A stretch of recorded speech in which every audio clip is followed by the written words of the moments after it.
Okay, this is part 2 of waiting till marriage, or whatever I called it. So I left off talking about God convicting me and saying, hey, you're gonna wait till marriage, and I said, I'm only gonna do it because you told me to. That happened, that conversation happened, I want to say in the summer of 2023. And in March 2024, I met somebody.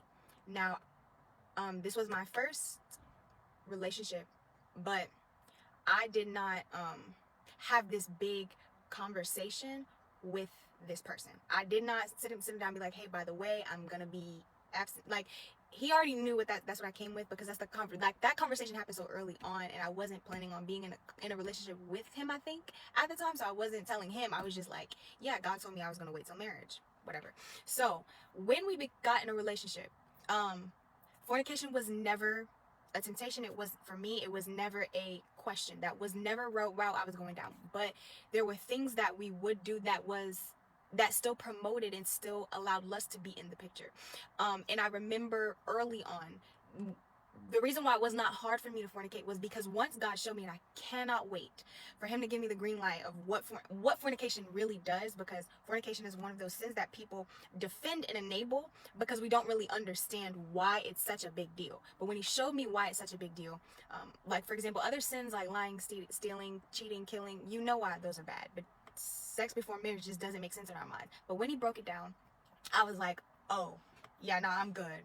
I'm cool. So anyway, I say all that to say, once he broke that down to me, here comes the journey. So we're doing things, never saw, there was no nudity ever. I just want to be very clear, just so people don't get too creative when I say that there was less being present. But I'm gonna tell you, there was this one encounter. We were in a very passionate moment, and I remember being anxious and overthinking, and then, like, there's a reason why you're overthinking this. There's a reason why you're anxious about this. And after this moment, after this moment, I tried to avoid God, because I knew he was gonna convict me. I knew he was gonna say something. So I don't know if you've ever tried to block your ears from him, but that was me.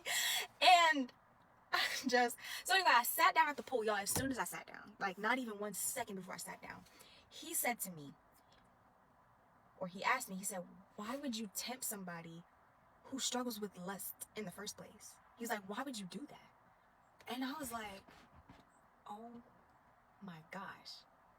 I never heard, he was almost like pleading. It's just like, when you feel the heart of God, it doesn't feel good. So anyway, at that moment, I realized just because you do not fornicate does not mean that lust is still not active.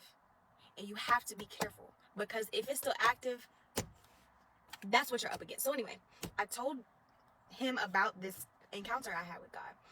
And from that moment, I started to put up boundaries of things that we could not do.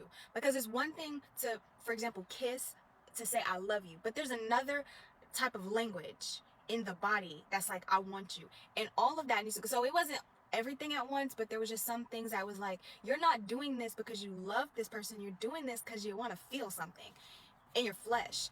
No. So that was really the journey when it came down to being with another person whilst upholding the agreement that I made with God.